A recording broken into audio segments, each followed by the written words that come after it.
because she has a good track record. So don't get your hopes up. I don't need to disappoint. So I'd rather you stay on the very safe, conservative side and try to prepare as much as you can. Okay guys, good evening and welcome back. We're hoping to have Ace and Richard here soon, but meanwhile, let's proceed to main business. Okay, so our goal tonight is to do again some listening and reading, and we'll do also a little writing later, specifically letters. Okay, so let's first have a copy of this. Yep. And our goal is to complete this whole set over here. Guys, I've also provided some erasers over here, but when you do use them, please return to sender, okay?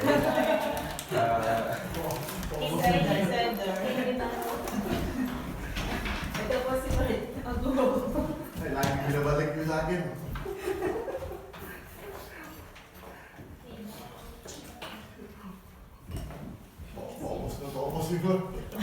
Okay, so guys, let's take a look at section 1. Now, I specifically chose this particular drill since you might find that the pace can be a bit fast, okay, because again, in the actual test, you may be dealing with normal pace or sometimes a bit fast-paced kind of talk, alright? So, my goal is to expose you to a variety of difficulties so that when you are in the actual test, it will not feel new to you. The good thing about what we do here, guys, at the center is that most of our students often say that in the actual test, it's actually quite slow, okay? Which is good, right? Yes. Because it means you've been very used to something fast, okay? Which means hopefully you get better scores, okay? So let's try out this a bit fast-paced kind of conversation. So here, guys, is the first step. You'll be listening to a lady named Mrs. Blank who would like to have somebody come over from Sinclair Electrical Services. Her TV is broken, so she wants it repaired. So where does she live in Somerton? That's number and some street name. And her phone number, I hope you all get that, okay? So once you're done with this, guys, proceed straight to number 4. There's no pause here in the middle. So I'd like you to get what the main issue is of her TV. What's the main problem? You're asked you to write no more than 3 words and or a number. What may have caused number 4? Okay? And number 6, what's the TV make and model number? The TV make is basically the brand name. Model number is often a mix of letters and numbers. How old is the television? Now in this, you might hear, guys, 2 periods of time here, but only one pertains to the age of the television. So I hope you don't get confused by that. Now let's take a look at number 8 here. Now, what we have here, guys, is a map again, but it's a very simple map. Your goal is to determine where Mrs. Blank's house is located. It is off the high street. Take note. This is the high street, so it's called. Sorry. This is off the high street. Just like Print Place is off Birmingham Drive. You know, by the junction, you turn, if you're from, say, Addington probably, you take the first exit. If you are from Matipo, this would be the second exit, right? So if you are driving from Birmingham Drive and you turn right here, which is Print Place, then Print Place is off Birmingham Drive, or in this case, this road over here is off the high street. But you have to know where the house is. Now take note, there's a slight difference here, guys, because notice this is on the right, this is on the left. You follow? But this is interesting, okay? What do you call this one over here? It's a curve. Yeah, that's another term for that. It's called, guys, a bend. Okay? So it could be a noun or it could be a verb as well. You could say when the road bends to the right, this is to the right, right? So this is after or before the bend? Before. It's after the bend because you're from here, right? So it's after the bend. Pagkatapos mong lumiko, right? The house is here. So if you take this one, the house will be where? Left or right? Left. Your left. You see? So just take note of that. Is it before or after the bend? And is it to the left or to your right? Just those two important things. Now, the audio, unfortunately, in this part is a little garbled, but if you just listen carefully, you'll get the correct answer. Okay, so it's a little damaged here. Now, let's take a look at the last two over here. When will the guy he'll be speaking with coming over to repair? Is it a Friday, Saturday, or Monday? And how did the lady know about them? From the neighbor, from the book, phone book, or from the internet? Okay, so let's get this. Let's listen and get the answers. Here you go. Hello, Sinclair Electrical Services, Kevin speaking. Oh, good morning. I believe you do television repairs. That's right, we do. Well, my television's not working, but I don't have a car. Can you come round to see it? That shouldn't be a problem. Good. Can I just take a few details? Okay, so what is her last name? With an extra S, she said. So it's double S. And the address is 135. 123, it's 135 Park Hill Avenue. It's Park Hill Avenue. What did you put there? What did you write? Park. Oh, avenue is very important. Is it a road, a street, a lane, or an avenue? So you almost got it. Huh? AVE, we can consider that. So if you wrote there AVE dot, that's okay. That's fine. Okay, the number is 765482. Good. And what's the problem of her TV? Low volume. It's low volume. And what might have caused that? Power cut. A power cut. Kung sa akin pa brown out. Okay, but they say power cut here. And the model make and number? Schneider. Yeah, Schneider. it's a German name, Schneider. That's SCHNEIDER. S double V 5002. Okay. Now, how old is the television? She said. She said, I had it 7 years ago. I remember it properly because it was a year after I moved in, and that was 8 years ago. So she moved in 8 years ago, and she had it a year after. There were two clues. She said 7 years at the beginning, and then she said she had it a year after she moved in, and that was 8 years ago. So clearly the television is 7 years old. Or if you just wrote 7 years, that's correct, because the question already asks how old is the TV. Okay? Now, what's the answer for number 8? B. What were the clues? It's before. It's on the left, just before the road bends to the right. This is clearly letter B. And it's going there when? Monday. On Monday. And she knew about it from the lady next door, right? And then she can't recall the numbers, so she looked it up in the phone book. But she heard about them through the neighbor. The answer is letter A. Okay? Guys, it's important that at least in the first few sections you get many answers right. Okay? Because again, these are the easiest items. So how did you score there, Bert? That mistake 1. Please tally up your scores. I'd like to know your scores. I got mistake 3. So you had 7. How about you? 7. 7. 7. Yeah. 7. 8. 8. Good. No. 3. At least you got 3 items right. 7. Okay. Guys, let's give it a try. The second section here. Now, there are 2 parts here. Okay. Now, in the first part, guys, the guy who will speak here will talk about the different programs on Radio 6. Okay. So there are different time slots, and your goal is to complete the titles as they're written over here. So, for example, at 7 o'clock, there will be a program called Animal Talk. And the next the next program is Charity Broadcast, showing at what time. Okay, this is number 1 over here. Now, guys, look at how the time is written over here. Okay, it's in dot, and there's no AM or PM.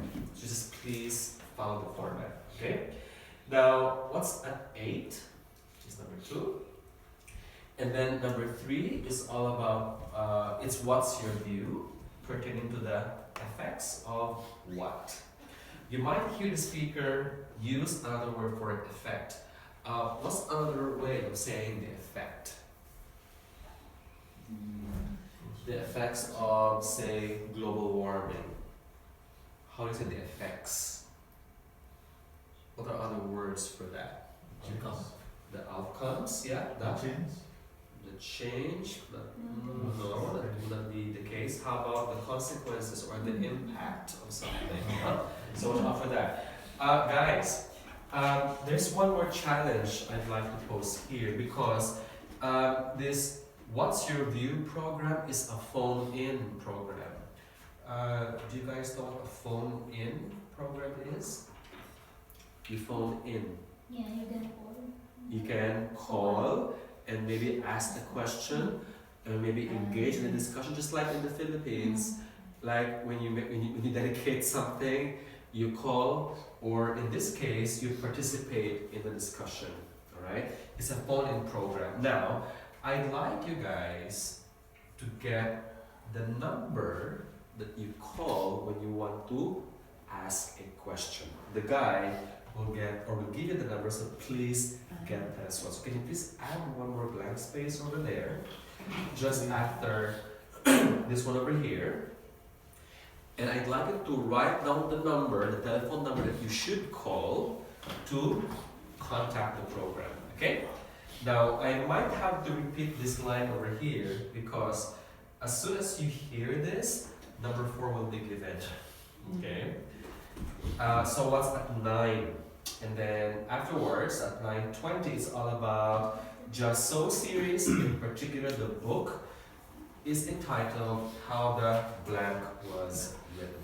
Okay, let's give it a try. And let's now answer this set. Here we go. The time is 6:55 on Thursday, October the 15th. And now here is a brief review of this evening's programmes on Radio 6. Starting in just a few minutes at 7. So, what time is number 1? 7:50. 7:50. 7:50. Number 8 is entitled, or number 2 is entitled, Park Square. it was Park Square. Park Square. Park Square. Okay. What's number 3? Media. Media. Media. The impact of the media. Okay. And what number should you call? Did you get that, Jeff? Yes. What was it? 027815422. Yeah, 222 is correct, but it was 0207 815 4222. So it's 0207 815 4222. Notice the speaker said treble. He didn't say triple, but we all know that already. I taught you that before. So treble means 3 or triple. Okay, what's number 4, guys? Was it news weather? Yes. Do you say news weather or weather news? He said actually news and Weather. Not news, weather only. You said news and weather. News and weather. Okay, I'll play the part one more time so you get why he said that. Because it's fairly quick, but guys, grammatically, if you write news weather, it won't work. Yeah. News and weather. What would work, however, is weather news, right? So let's listen to it later, guys, after this. What's number 5? First letter. First letter. Yeah. Okay, guys, listen to how number 4 was given. Here we go. Listen to it. And you are invited to call in with your own views and questions on this topic. If you have a question for the panel, the number to call is 0207 815 422. This will be followed at 9 o'clock by news and weather. News and weather, right? You got the accent there right, Jeff. Okay, so news and weather. It's fairly quick, right? That's the whole point of this drill, so you get your ears tuned to those kinds of expressions, okay? Alright guys, let's try out the second set over here.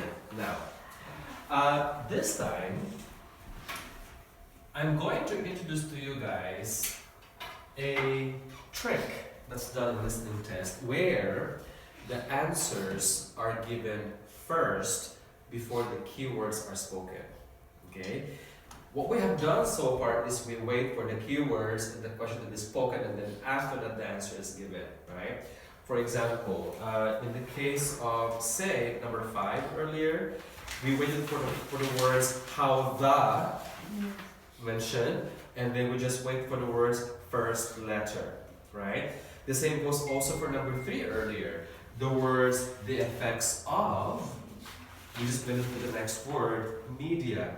It's often the case, but in the IELTS listening test, it also happens, guys, where your answers will be given much further or earlier, I mean, and much or it goes therefore before the keywords you are going to get. So for example, take a look at number 6 and 7 over here.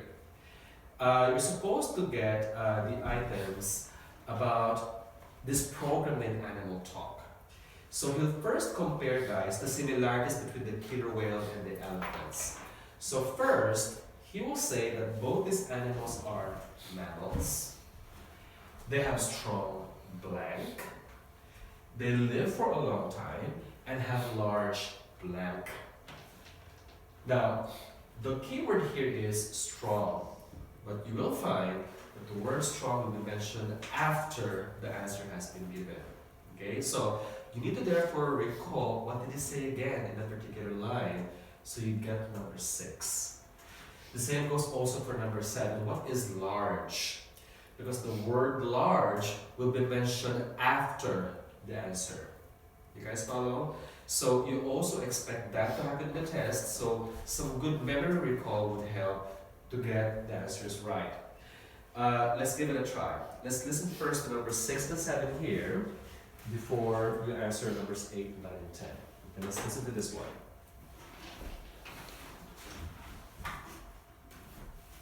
And now, some more information about our major new documentary series, Animal Talk, which explores the fascinating area of animal communication. Tonight's programme compares the communication systems used by 2 of the world's largest creatures, the killer whale and the elephant. Although these might seem like very different creatures, in fact there are a lot of similarities between them. They're both mammals, they both live in groups, and the social bonds they form are extremely strong. For example, when a new elephant is born, the others in the group will all gather round to greet it. They also live for a long time, like humans, and their brains are very large, which means that there may be room for something in there that allows them to process some type of language. Did you get those 2? What's the answer in number 6? Social balance. Okay, did anyone get that? Besides JJ? Okay, let's listen to it one more time. Here we go. And now, some more information about our major new documentary series, Animal Talk, which explores the fascinating area of animal communication. Tonight's programme compares the communication systems used by 2 of the world's largest creatures, the killer whale, and the elephant. Although these might seem like very different creatures, in fact there are a lot of similarities between them. They're both mammals, they both live in groups, and the social bonds they form are extremely strong. For example, when a new elephant is born, the others in the group will all gather round to greet it. They also live for a long time, like humans, and their brains are very large, which means that there may be room for something in there that allows them to process some type of language. Okay, do you now get it? So what's number 6? Social balance. It's social bonds. That's number 6. And what's very large? Brains. The brains, not brain only, okay? Brains. That's number 7. Okay? Now, I'd like you to see, guys, whether the same is going to happen in 8, 9, and 10. Alright? Let's take a look at the items here.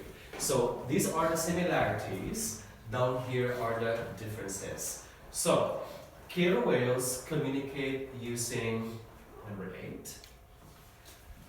Whereas elephants communicate using what's called number 9. Now, another difference is that elephants also listen using their blank. So we expect the ears, but besides the ears, how else do they listen? What other body part do they use to listen to sound? So let's now continue and answer numbers 8, 9, and 10.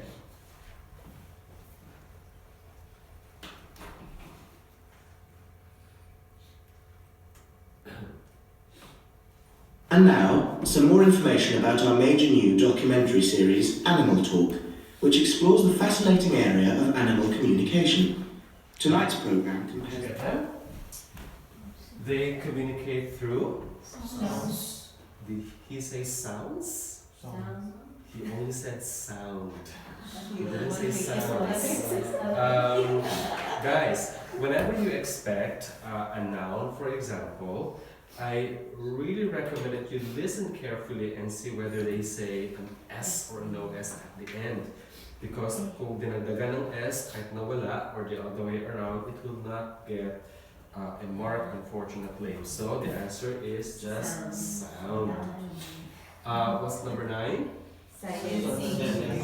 Silent singing. Yeah. And number 10 is their feet. Okay. Now, let's move on, guys, to the next set. Here's session 3. This time, if you can remember, we did this drill before about choosing 5 of the things that Sally has done. I hope you can still remember that. Here, you will now get just 2 things that are problematic in Elliot's essay. So Elliot is a student who would now like to ask some advice from his professor because of an essay about captive breeding. Do you guys know what captive breeding is? From the word breeding, what happens there? What is breeding exactly? And they reproduce. Reproduce, to reproduce or to make plenty. Captive means what? In a cage, or they put it in a captive. in captive. So where do we usually put animals in captivity? Zoo. In a zoo. In a zoo usually, or in a sanctuary. Just like back in the Philippines, we have a monkey, the Philippine eagle sanctuary in Davao. And the purpose of that sanctuary is to repopulate the Philippine eagle that is near extinct. That is captive breeding. It's not in the wild, because if they're in the wild, the chicks might die. Or maybe they'll be hunted, or they'll be poached. So they are therefore bred in captivity. You've heard the phrase before. The first eagle born in captivity or bred in captivity is, what's the name? Can you recall the name of our first eagle bred in captivity? Do you not know Pag-asa? Pag-asa, the first Philippine eagle born and bred in captivity. The name is Pag-asa. You don't know that? Well, now you know. Okay. And pag-asa is now still in the sanctuary because the bird is raised in captivity. It could not hunt. Okay, because it's fed, so it couldn't hunt. So that's the theme of Eliot's essay. There are some problems, and there are also some benefits of captive breeding. But before this part, guys, he'll first talk about the problem of his essay. So, will the teacher or the professor talk about his research being insufficient? What's insufficient? Kulang, or incomplete, inadequate. Lack of organization, meaning it's not arranged properly, perhaps. Lack of concrete examples. What are concrete examples? Solid na mga halimbawa. Kulang daw. Narrow ang focus, meaning It's mababaw.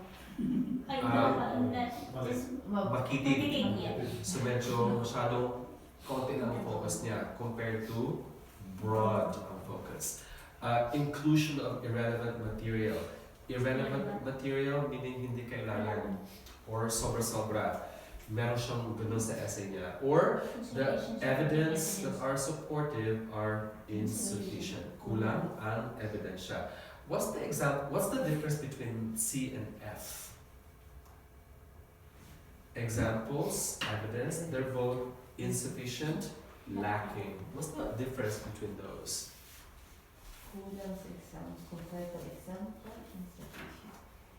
Okay, evidence could probably be statistical evidence like numbers or maybe facts, but examples are just basically illustrations to prove the point. So they might mean the same thing, but the key phrase here or the words here are examples and evidence.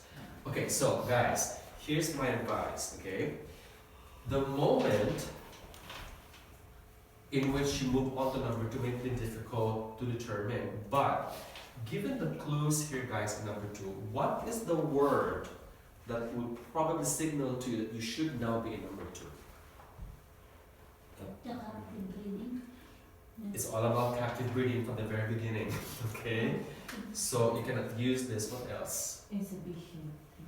What will be a clue na pag sinambit yun ng speaker, you should now be in number 2? Because there's no break here, there's no pause here. It will continue to this part over here. What will be the clue, guys? Advantages. No, you're still at number 2. Number 2 still, this is number 3 already. We're over here. Introduction. The word introduction. So watch out for that, okay? So once you hear the speaker say introduction, number 1 is done. You should now be in number 2. Okay, take note. 2 main problems here. Now, in the advantages, of course, you have to wait for this, right? And then when you are in this part, you have to wait for the word disadvantages. Now, so watch out for these 3 points over here, and the second point is number 3. As regards the bad things of captive breeding, there will be 2 things mentioned. So just follow, guys, the bullet points over here so you get the correct answer. Alright? So let's give it a try. So now listen. Here we go. Come in, Elliot. Thanks for sending me the draft of your extended essay. Now, you're writing about captive breeding of endangered species, aren't you? Yes. Okay. Well, this isn't a bad first draft, but there are some issues I think we need to discuss. Yes. I wasn't sure if I'd done enough research before I started writing. I'd say you've got plenty here. Too much in places. You've got this very long introduction on factors threatening the survival of species now and in the future, for instance. It's interesting, but it doesn't address the main issue of this essay.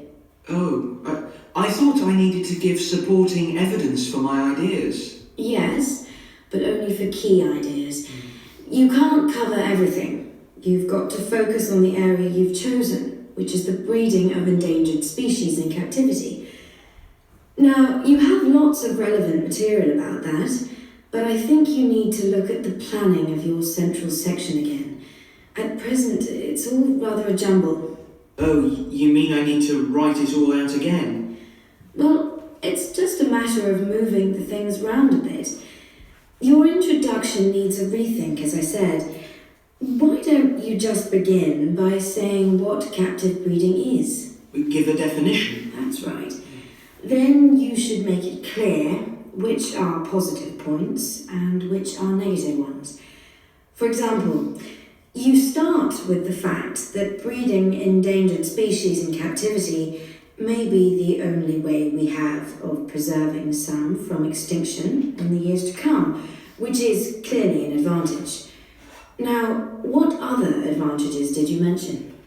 Well, the whole thing about zoos, that since they're the obvious places for captive breeding to take place, this could justify their role in the future.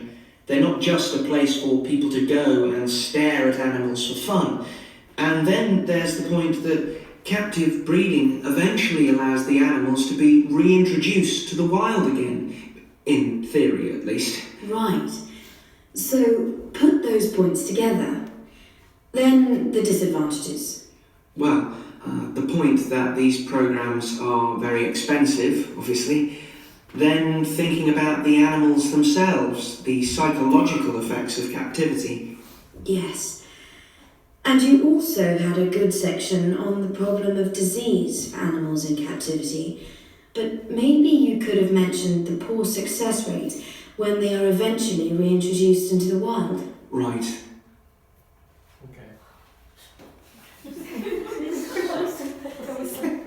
Okay, let's do a replay in that section, okay? Now, I'd like you to listen to the, especially the number 1, right? Because that's where most are having some difficulty here. Okay, let's listen to it one more time. Here you go.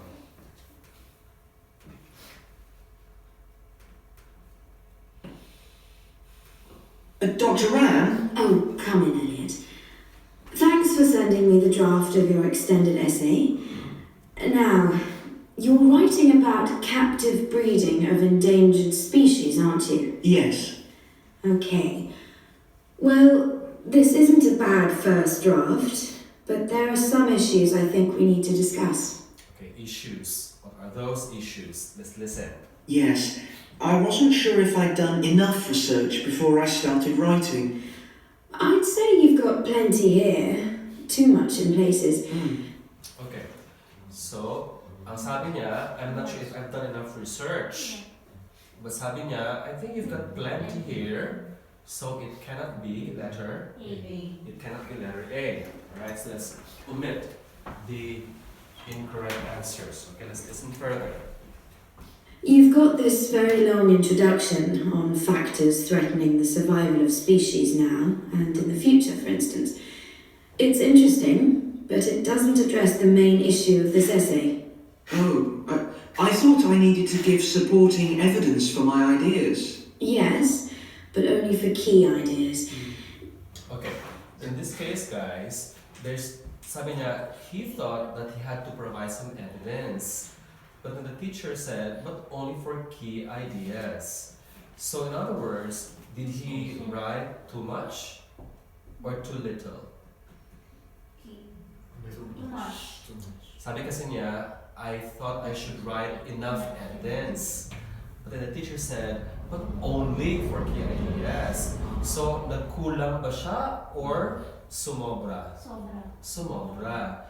Therefore, is it insufficient? No. No. So, it cannot be F. letter F. So, hindi si A, hindi si F. Let's listen further. You can't cover everything. You've got to focus on the area you've chosen, which is... You cannot cover everything. So, ibig sabihin, ang ginawa niya, And broaden the... ang dami niyang finocus. Yes. So, is his focus narrow? No. No as well, right? So, we have eliminated the unlikely answers. Hindi therefore dapat broad. Kasi hindi narrow ang kanyang essay. So, what are his problems? Let's listen. the breeding of endangered species in captivity. Now, you have lots of relevant material about that, but I think you need to look at the planning of. You have lots of relevant material, so in this case, it is letter E. Now, there was some irrelevant material because Sabi and teacher, you only have to focus on a few things. There's one more thing, guys, like this one. Or central section again. At present, it's all rather a jumble. Oh, you mean I need to write it all out again? Well, it's just a matter of moving the things round a bit. Lack of organization. Yeah, and it's all rather a jumble now. And then sabi nung estudyante, should I rewrite it? No, it's just a matter of moving things around a bit. So therefore, there was an issue about organization. So the answers are letters B and E. Okay, let's listen to it one more time. Para mas ma-appreciate ninyo guys. Okay, here we go. Dr. Ran? Oh, come in, Elliot. Thanks for sending me the draft of your extended essay. Now, you're writing about captive breeding of endangered species, aren't you? Yes. Okay. Well, this isn't a bad first draft, but there are some issues I think we need to discuss. Yes. I wasn't sure if I'd done enough research before I started writing. I'd say you've got plenty here. Too much in places.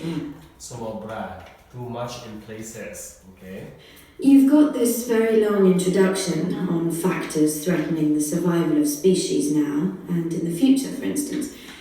It's interesting, but it doesn't address the main issue of this essay. Oh, I thought I needed to give supporting evidence for my ideas. Yes, but only for key ideas. You can't cover everything. You've got to focus on the area you've chosen, which is the breeding of endangered species in captivity.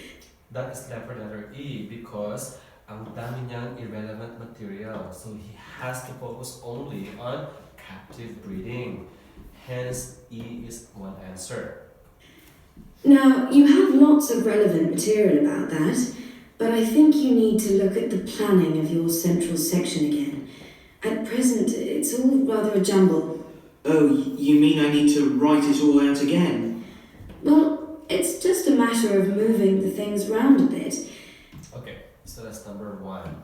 To get 1 mark, you have to have both answers. Okay? So if you only got one correct answer, you won't get a mark.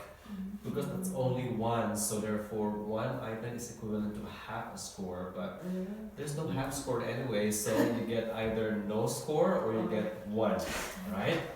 Okay, did you get number 2? No. Okay, this time let's listen to the part where he talks about, or they talk about the introduction. Listen. Your introduction needs a rethink, as I said. Why don't you just begin by saying what captive breeding is? Give a definition. That's right. Did you get that? The definition. Give a, or you have to define what captive breeding is. You mean a definition? That's right. So give a definition of captive breeding. That's number 2. Okay, advantages.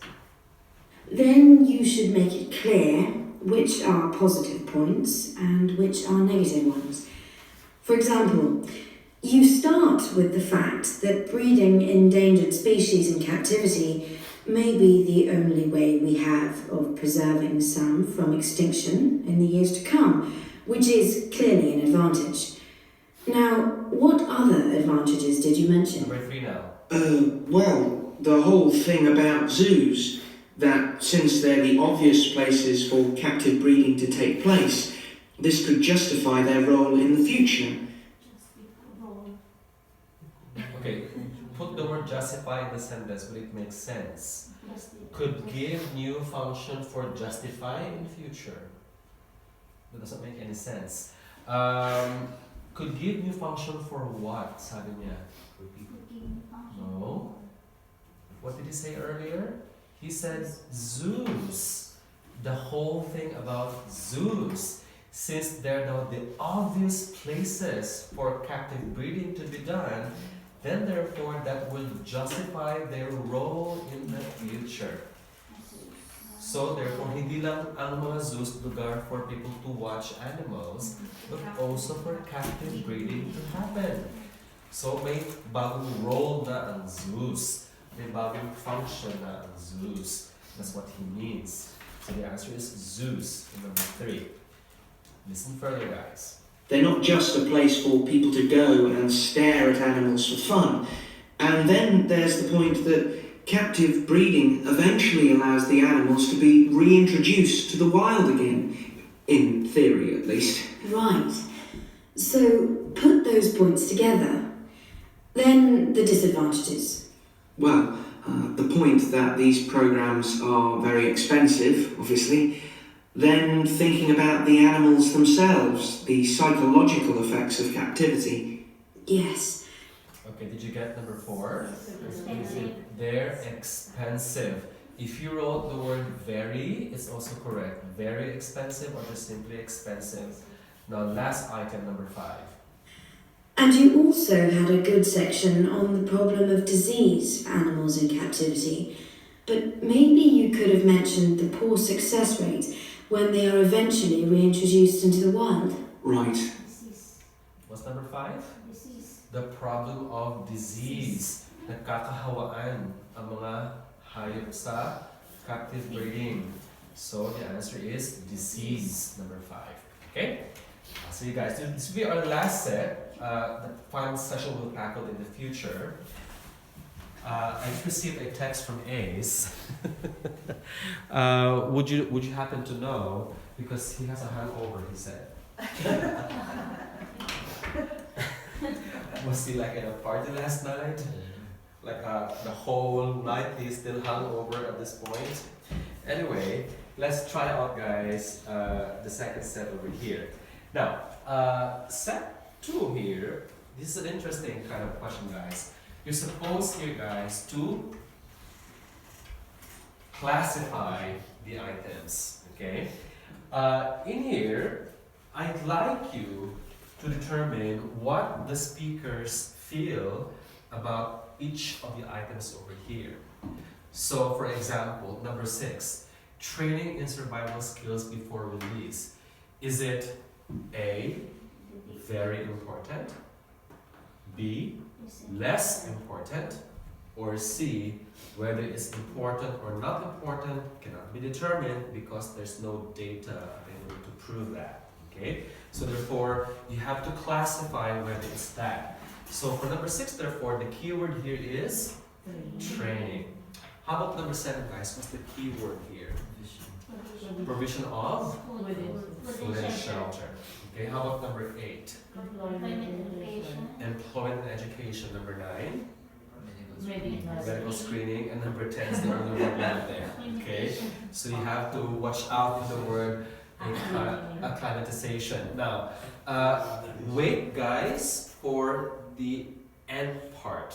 Okay, because pwede kasi sabihin initially, well, for me it's important, kaya lang, yeah, there's like a but or however at the end, so watch out for that. So again, determine whether it's A, B, or C. Let's listen, and here we go. Now, your next section's on requirements for successful release of these animals into the wild. Okay, so guys, our reading activity, I actually gave 3. Yeah. Okay, it's alright. So if you take a look at, guys, the items, you'll find that these are typical section 1 and 2 questionnaires. Okay. Notice how short they are.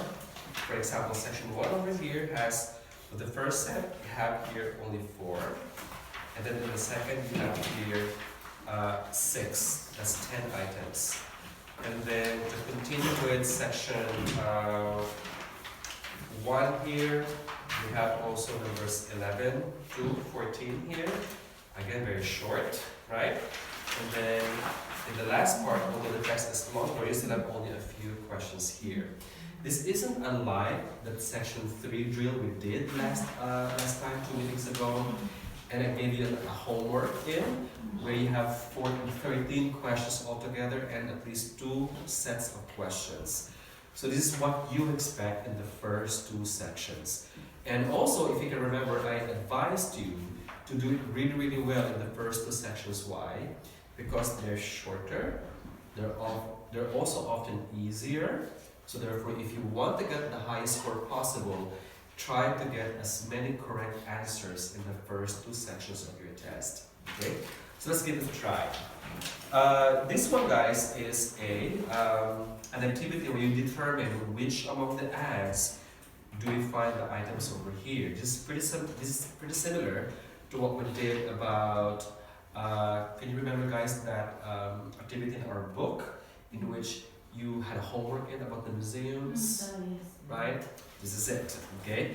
So let's do that one more time. So number 1 says here, on which course do you need to move around the city? Number 2, on which 2 courses can you learn ways to make people laugh? So there are 2 answers here. 2 courses can you learn, or you can learn ways to make people laugh. Number 3, which course takes you around in a boat? And 4, which 2 courses last more than 2 weeks? So again, 2 answers here. So note, what we did first is we read the questions muna. And then we go, if you can recall, we go ad by ad, section by section, and then decide whether there's a match at the bottom. Okay? Can you please do that? Complete the answers here 1 to 4. I'll give you 5 minutes for this. 5 to 6 minutes. Go.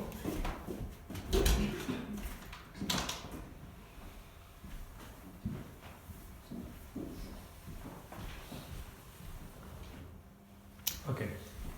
Can we answer now? Your time is up. Can I ask JJ, what's the correct answer for number 1? C. Okay, why did you choose C? Because it's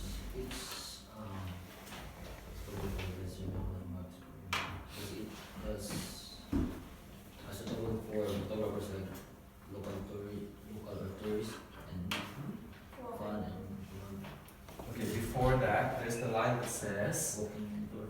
yeah, it is a fun and informal digital photography walking tour. That's your key phrase there, the words walking tour. The answer is letter C. Did you get that, Jeff? No, sorry. Just over here, but do you know see why it's C? It's over here. Yeah. It's a walking tour where it's in Sydney's lesser known landmarks. Yeah.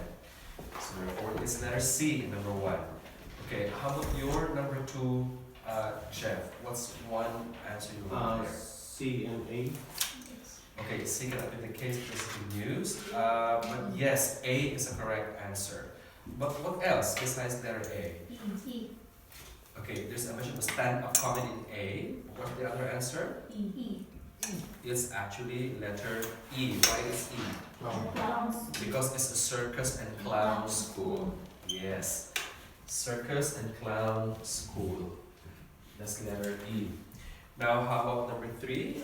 Bert, what did you put there? D.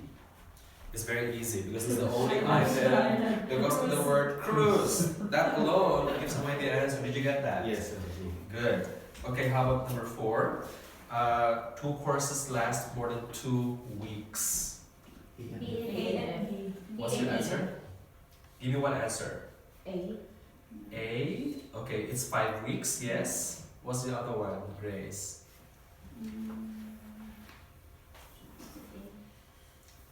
What else did you write there besides A? It's E as well. January. B. Okay, did anyone answer? B. Okay, between E and F, which is actually 2 weeks, more than 2 weeks. It's actually letter E. How many days are there between January 4 and January 22? 18 days. That's 80 days, exactly. So therefore, it's more than 2 weeks. February 2 to 16, that's exactly 2 weeks, right? Because therefore, the correct answer is E. So 4 is letters A and E.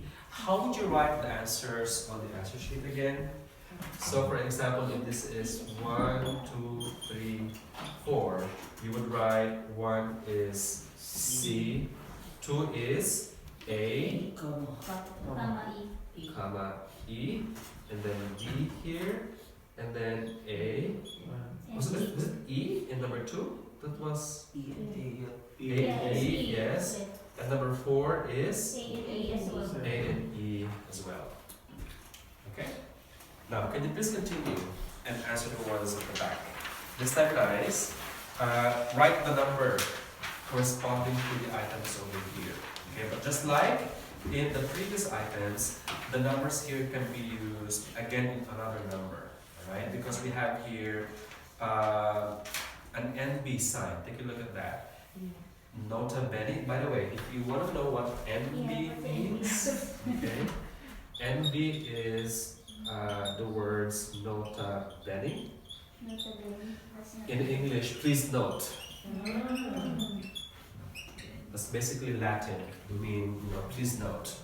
So, please note, you may use any number more than once, but guys, there's only one answer per number. You can just repeat the number in another item, okay? Which means, therefore, that even if we have here 12 choices, and we only have 6 items to choose, may mauulit, okay? If there are, therefore, no repetitions here, if you did not use the number more than once in another item, there's something wrong with the answers. Okay, so please take a look at this and answer for another. This time I'll give you guys 8 minutes. Go ahead.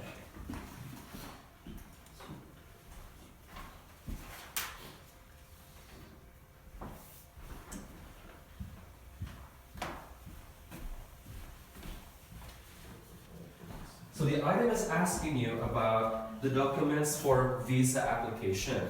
Number 1, however, just gives you the instruction on what you should do to acquire the letter from the college, okay? Which eventually you will need to apply for a visa. But number 7 is more general in terms of what's being asked. It's for visa application. And it says here, for more information, you go to www.ukvisas.gov.uk. Hence, number 4 is the answer. Okay? So number 5 is 9, 6 is 2, 7 is 4. Now, how about number 8, Grace? 11. That is number 11, correct. What you're supposed to know are the vaccination certificates. The phrase check the current position, meaning what are the vaccines or the health requirements needed for you to comply with before you enter the UK. Number 8 is 11, correct. Let me go back to you, JJ. What's number 9? 8. What's an airline policy? 6. Actually, go a little further, it's actually number 6. The baggage should be weighed carefully, but there's an airline policy. This isn't really a policy, it's just an instruction of what to do. Number 6 tells you, airlines in the UK are strictly enforcing, there you go, hand baggage policies.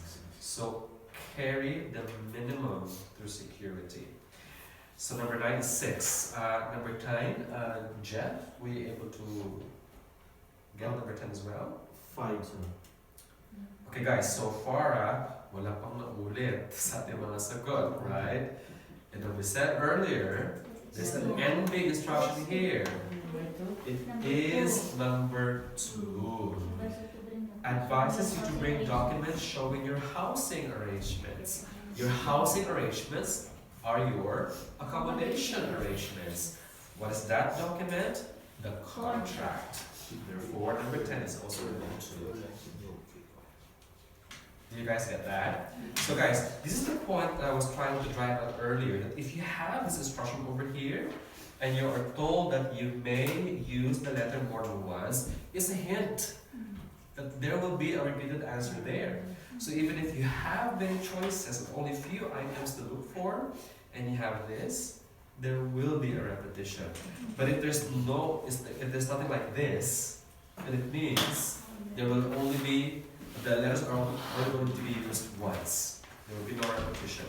Alright, can you please continue further, guys, and answer numbers 11 to 14. This text about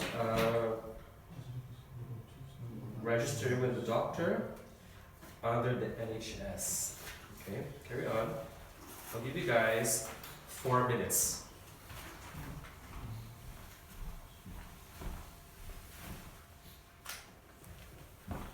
Okay, guys. These are second to the last drill, and then we'll have a break afterwards. Okay. So, where must you go to register? Surgery. You go to Surgery. a surgery. So you must go to a surgery or to a surgery. Guys, in this case, the word surgery means simply a clinic, right? It's just another term they use to mean the clinic or somewhere a GP can be found. Sa Pilipinas, we always think about surgery as the procedure, alright? But a surgery also means a place. Okay, that's number 1. How about number 2? What information does your medical card give? NHS. Your NHS number or your NHS number is also considered. If you did not include the word your, fine. How about 3, guys? Who can tell you what the surgery's hours are? Receptionist. Receptionist or just simply receptionist. Where's the receptionist again? Ask the receptionist, then give you the subside hours. The receptionist. But the best answer is the receptionist. Okay? And 14, guys, what should you do if you can't go to an appointment? What do you cancel, rearrange? Appointment schedule. Cancel, rearrange what? Change the schedule. Cancel, rearrange the appointment. That's 4 words already. Schedule. Time. It's just in the text here. You cancel or rearrange it. Cancel / rearrange it. What should you do? You cancel it or rearrange it. It will be wrong. Because it wouldn't make sense. What do you cancel? What do you arrange or rearrange? So the word it is a part. Guys, this is where again grammar comes in. Because again, like earlier, I told you that the best answer is with the article. Where must you go? Surgery. No. Where must you go? A surgery. Right? What do you get? Your NHS number. Who do you speak to? The receptionist. You don't say receptionist. You guys follow? Yes. Because that's part of grammar. The same thing here. What should you do?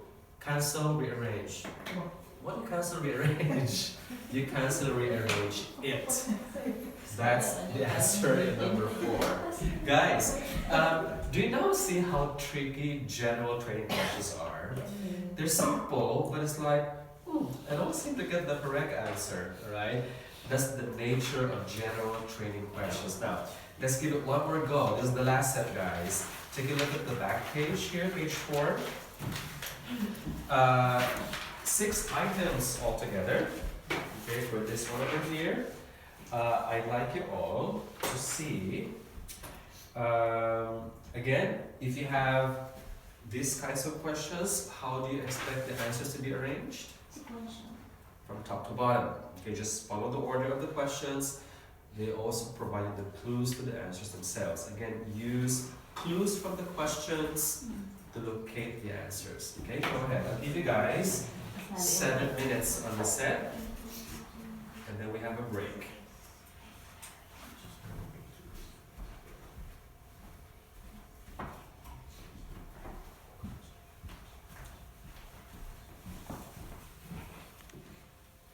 Okay, can we answer now? So, JJ, who can join the J1 visa program in the US? International University students. Yes, international university students. That's number 1. Okay. How about 16? What's the maximum you can stay, Jeff? 4 months. Is it 4 months? Actually, it's the maximum you can stay That's work. That's the word. You can work for up to 4 months during your study itself, but the study itself, after which you are allowed to travel for up to an additional 4 weeks.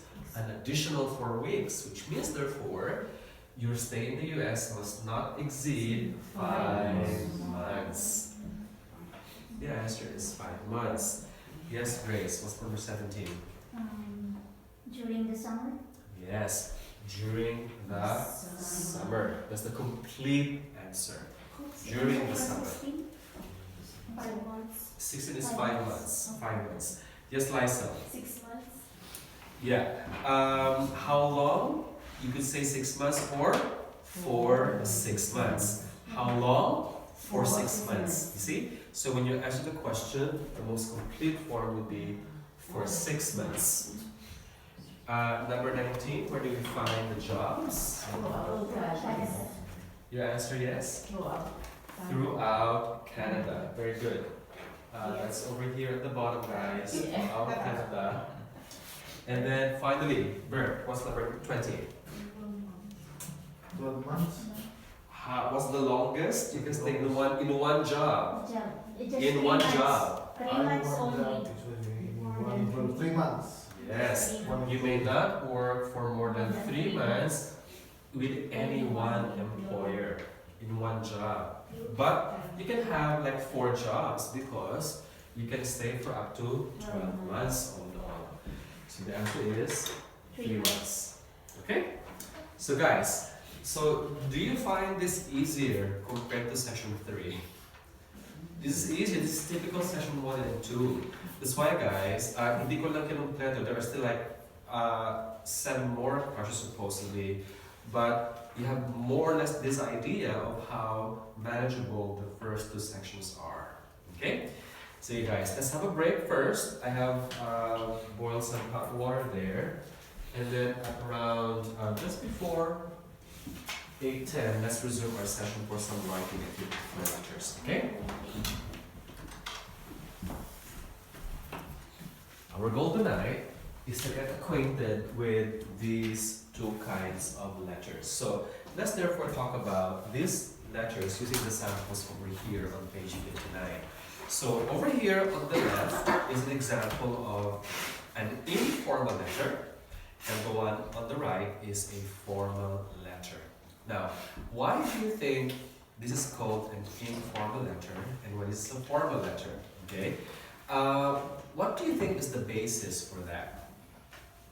Like when you read the question, how do you know that I am going to make a formal letter or I am going to make an informal letter? So how do you know that? The informal, because you know the person is maybe it's your friend. Okay. So therefore, if you are writing to someone you know, Yes. it's always informal.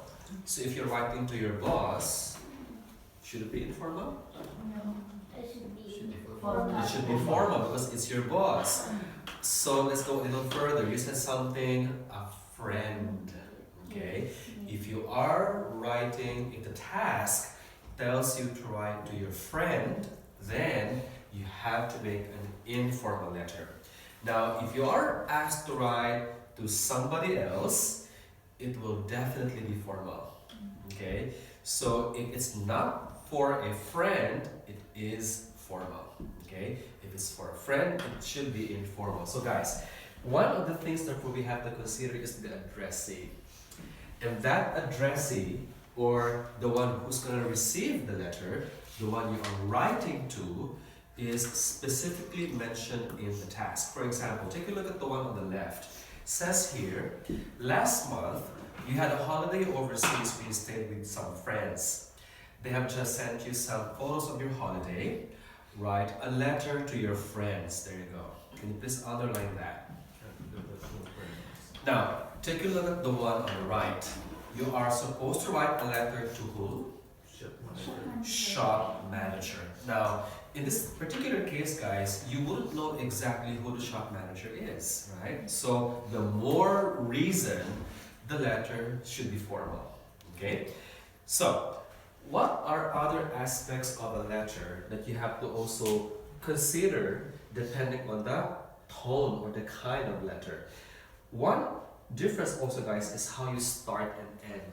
Okay, notice, if you are writing an informal letter, you address them by their first names. Dear John and Jane. Because again, the instruction is write a letter to your friends. Let's make them 2 friends, not 3, because it will be a very long salutation, okay? So, John and Jane. Compared to what we have on the right, dear sir or madam, right? Because you don't know the person you're writing to. It isn't a choice between sir or madam, because again, the manager could be a man or a woman. So therefore you write dear sir or madam. Now, look at how it ends also. In the informal letter, guys, we always end with words like kind regards. Okay? It can also be best regards. Here in New Zealand, I noticed that many writers say cheers. Yeah, cheers. Right? Cheers, comma, then the first name. That can also work, right? Or just simply regards. Okay? Or with kind regards. That can also work. So there are many possibilities when you are writing an informal letter as a way to end. But when you also write your name, notice it's just your first name. You cannot write your full name because otherwise it would look inappropriate. Because again, by friends, or if you are friends, it's first name basis, right? So that's how you do it. Now, take a look at the example here on the right. Since we are starting with dear sir or madam, you always end with yours faithfully. And always full name. Okay? However, if you are writing, guys, to someone that you do know, but the context is, say, work or business or something very formal, like you are writing to your former professor because you are asking for something, okay, then you have to state their last name over here, say dear Mr. Smith, okay, and then at the bottommost part you write instead yours sincerely or yours truly, and then your full name. Okay, so let me repeat that. If you do not know the addressee, yours faithfully. If you do know supposedly the addressee, then you write yours sincerely or yours truly. Okay? Now, you can also reverse the words. You can write faithfully yours, or sincerely yours, or truly yours. It doesn't matter. Okay? Just make sure that the second word is not capitalized at the beginning. It's only the first word that's capitalized, and always comma, and then your full name at the bottom. Okay? So that's the case here. Now, another major difference, guys, is how the letter starts. Now, you can remember I told you at the very beginning of our letter writing drill and discussion that there are always 2 parts in the introduction, right? If you are writing to a friend, like the one over here on the left, you always start with a greeting, and then you move on to your purpose of writing. Take a look at this. I hope this letter finds you well. That's the greeting. You can also use words like, how are you doing? Or, hope you're fine. Okay? How's it going? Yeah, that's very common. How's it going? Question mark. What's up? What's up? Yeah. What's up? Yeah, what's up? Okay, you can also do that. Just like what you would do on a text message. Don't just write what's up, however, okay? It's like going a little further, that's inappropriate already, at least in the context of the text. But, of course, in real life situations, you can do that. Okay, so what's up can work. Now, if you are writing, on the other hand, to someone that you do not know, in other words, a formal letter, what do? Instead of a greeting, you tell yourself who you are, right? Like what you did in your letters the last time. I am a resident of Christchurch and I am writing to ask for your help about some item I lost. You did it in your letters the last time. So it's the same thing here. In this example though, it's not clearly stated, but there's a clue there. Look at the sentence here on the right hand side. Dear sir or madam, I am writing with regard to an appliance that I recently bought from your shop. He didn't explicitly mention that I am a customer, but by writing the phrase that I recently bought from your shop, clearly he is a customer, right? So as long as you are able to tell a little something about yourself that's relevant to the situation, then it's good. But don't forget as well why you are writing. So always you mention your purpose, the purpose of writing. But in a friendly letter, a meeting, in a formal letter, you introduce yourself. Okay? So that's the case. You can take a snapshot of this if you like. Because you'll be trying a letter later, alright? Okay, I can flash this back again later. Let's just move further. Let's move on, guys, to the fourth. By the way, these notes are supposed to fill in the information we have at the back. You see this one? Okay, over here. Let's take a look at the language this time. Now, guys, if you talk about an informal letter, the language is very casual. The language is very conversational. It is as if your friend is just speaking to you in the letter, okay? So therefore, the language is normal day-to-day language. It isn't academic or formal in tone. Let me give you some examples. Let's take a look at, guys, page 59 again. Take a look at the second paragraph. Okay. The photos arrived this morning in the post. They reminded me what a great time I had during my stay with you last month. Look at the phrase, they reminded me what a great time I had. It's a very informal phrase, okay? What a good time I had. You really were fantastic hosts. Fantastic is often what you would say in occasions like you were amazed by it, okay? If this were formal, this would have been you were such accommodating hosts, okay? But to make it more informal, it was fantastic. You were amazing hosts. And I couldn't have asked for better guys to show me around, okay? Sorry I didn't write to you earlier. Again, that's very informal. Why? Because if this were formal, he would have written, I would like to apologize. Or simply, I am sorry. Masabi niya, sorry, I didn't write to you earlier. Get it? So the tone is very casual. But I've been working flat out since the moment I arrived home. The expression flat out is very slang. Okay? Flat out means working really, really hard. Okay? If this were formal, he would have written, I had such a very busy schedule. Alright? Take a look at the next line. Do you remember I told you I had an assignment to finish? When you do something like that, guys, when you want to help recall something, you always ask a question. In Filipino, it's like, wait, alam mo ba yung? Or naalala mo yung? In Filipino. In English, do you remember I told you about this? That's very conversational, right? And then she answered, or he answered, well, the deadline was 2 weeks earlier than I thought it was. The word well is something that's very informal. You do not use that in formal language, okay? Do not use well in your formal letter, okay?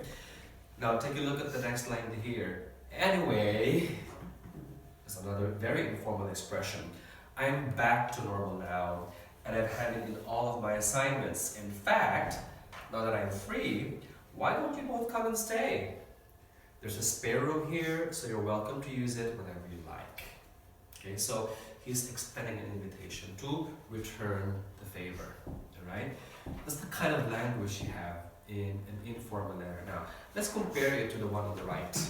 Okay. On the 10th of May, I bought a new washing machine and it was installed the following day. However, when I tried to wash some clothes, I noticed that the machine failed to spin during the washing cycle. Consequently, it leaves clothes wet but not clean. When I phoned your shop to report the problem, I spoke to an assistant who did not know the procedure for repairs or returns. He assured me that he would report the issue to the store manager and that I would be contacted the same day. That was 2 days ago, and I'm still waiting for your call. Now let's just stop there for a bit, okay? Now imagine you are in his position. You bought a washing machine, and then you found out it isn't working. You called the company and asked for some help. Nobody could help you, okay? And then the other guy told you that you'd be contacted. It's been 2 days and you haven't received any call. How would you feel? So, It's me. Angry. is it sad? No. A little bit. Disappointed. Disappointed, exactly. You'd be disappointed, maybe slightly annoyed by it, right? Parang dalawang araw na nakatawa. Okay? But, question, do you feel that he's angry here? Do you feel that he's disappointed here? No. No. Why do you think so? It's a problem. Because of the Because it's just Formal. formal. He's just stating facts. What happened? Okay? So guys, here's a lesson when you do formal letters. Never show your emotions. Okay? Because it will seem rude and inappropriate if you write there, I think your company is very incompetent because I've been wanting to receive a call, but disappointingly, nobody has called me. Okay? You don't want that. It's like ranting on your letter. It would not get results. So therefore, guys, when you want to make a formal letter, try to be as tactful. To be tactful means to be careful with your choice of words because you might offend your reader. Okay? So it has to be professional sounding. Okay? And it has to be academic. This pertains to guys to the vocabulary. Okay? In other words, you have to choose the words that you think are appropriate in the context of, say, business, for example. Right? Now let's go further. As the appliance is under warranty, I am entitled to ask for it to be repaired or replaced. I have decided that I would like a replacement washing machine. I would also like you to phone me personally when you receive this letter. I await your prompt response. So it's very clear what he wants. He wants a replacement. He wants a phone call. Okay, and this time it's the manager that he's writing, not anybody from, say, repairs or returns. Okay, so therefore, do you think that he is likely to get results from here? Do you think this will be acted upon? Yeah, because oh, it's been 2 days, he hasn't received anything. We have to do something here, right? So this warrants some action. Okay, so therefore, guys, when you create formal letters, try to achieve that tone in your letter. Okay. One other way you can do that is this: punctuations. Try to avoid especially the so-called exclamation points in formal letters. But if you are in informal letters, you can always use these exclamation points. Why? Because these punctuation marks show excitement, show surprise. Like this one over here. Well, the deadline was 2 weeks earlier than I thought it was. A surprise shot, right? Or it could be probably to exclaim or express feelings of even disappointment, right? Or feelings of looking forward to something like, see you soon. As a way to end the letter, this is appropriate. But guys, I'd like you to use this only once if possible, because if you use this a lot in your informal letter, it's as if you're screaming in your letter the whole time, okay? So you don't want that to happen, alright? Just keep it tamed only once, but never, never in the case of formal letters, okay?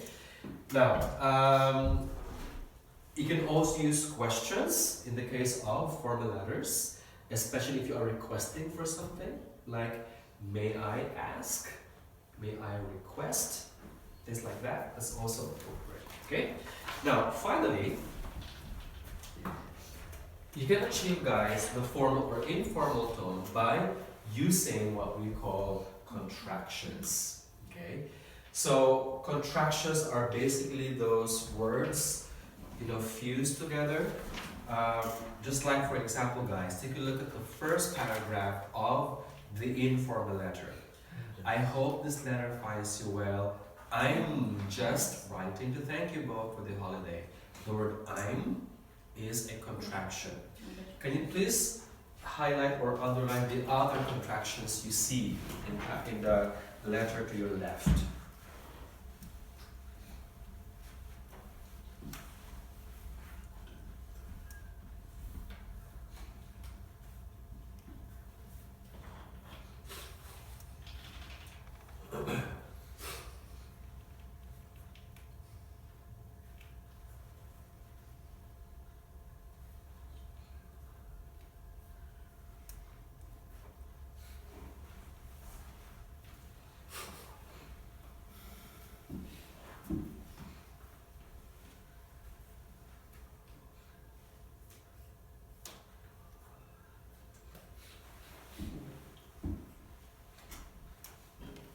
Okay. How many at least are there? There should be at least 5. You see that? 4, 5, 6, 7, 8. There are 8. At least 8. Okay. Guys, take a look at the one on the right. Go to the formal letter and underline any contraction you see.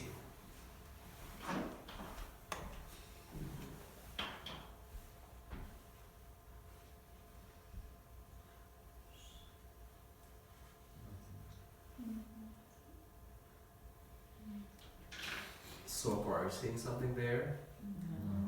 No. And it's because in the formal letters, I do not want it to contract. Okay? In fact, the letters you did the last time, there were lots of contractions. Okay? I've encircled them. Okay? Even in your essays, okay? Do not contract. Why? Because if you contract, 2 things. Number 1, it will look informal. Especially in essays, it won't look good. Secondly, you only produce 1 word instead of 2 words, okay? So if you want to produce more words, do not contract, okay?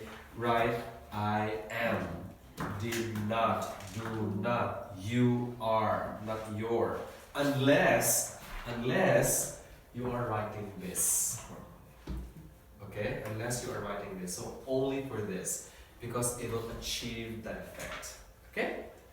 So, to summarize, we're saying that we use the formal or informal letter depending on whom you are writing, okay? So, that's one. And we defer the 2 letters depending on how you start and end, what you do in the introduction, what language you use, what punctuations you use, and whether you use contractions or not. Okay?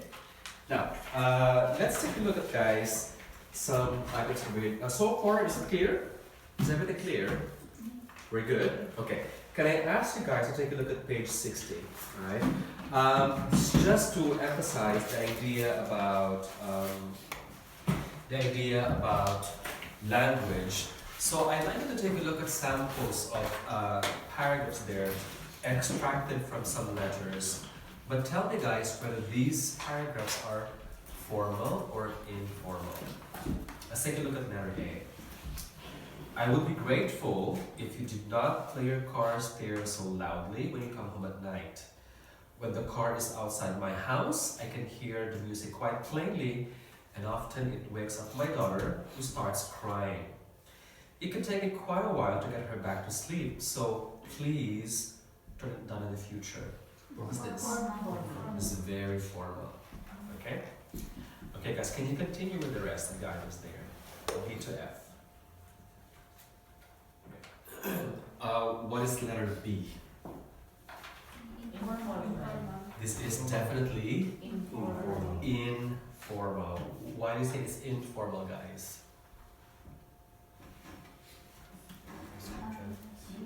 You feel the emotion? I would hate. Yeah, I would hate it if you weren't there. Although he didn't really mean that he would hate the person, it's just to say that, just like in the film, magtatampo ako kung di ka pupunta, right? There's the word contraction, and there's also the exclamation point after the word come. Good. Letter C, what's this? This is very formal, yes. Okay, how about letter D? Informal. Informal. E? Formal. Letter E is? Formal. Okay, you're saying informal, Bet? This is actually formal. But you could, what do you think is the feeling of the writer here? Huh? Parang natipiko na siya. He's getting annoyed by the idea that people still don't lock the garage door. That's why he gave a forceful warning. If one day you find that your car or bicycle has been stolen, you will only have yourselves to blame. Okay? So it's like a forceful kind of formal, reminder that if you don't do it, then you are to be blamed. Okay, so that's formal. How about F? What is this? Informal. This is also informal. Okay, very good. So guys, I hope that you are able to appreciate the differences here, because the success of your letter also depends on the overall tone you achieve, which you get by just observing the following. Okay? So this was the first round earlier. Do you want me to flash again the second slide? Okay. That's the first.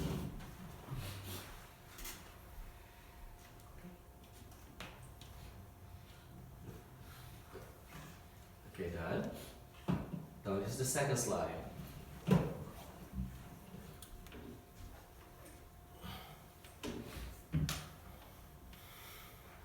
Are we good? Okay. Now guys, let's do a drill. Okay, I'd like you to write an informal letter, because you've done that last time, and you've done the formal letter, so in preparation for your drill on Tuesday. Can you please go to page 20? Okay, I managed my book. Page 26, I believe, or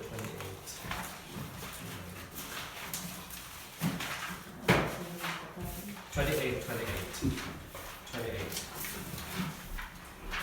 I'd like you all to write a letter for topic. The second topic, guys, topic number 2. A friend has asked you to babysit on Sunday. Unfortunately, you have a commitment already. At the weekend, it cannot help. However, you are free the following weekend. So write a letter to your friend. Can you give it a try? So here's some blank paper. You're supposed to write to a friend. So this is clearly informal. Okay, so can you please give this a shot? Guys, can we end at 9:10? Because we began late earlier at 6. Is it okay? It's okay? Alright. So that I'd like you to end at 9:05. That means you have more than 20 minutes. And some more things to talk about for the last part. So let's end around 9:10 later. So can you please carry on and create a letter for that second topic over there? Go ahead. Topic number 2.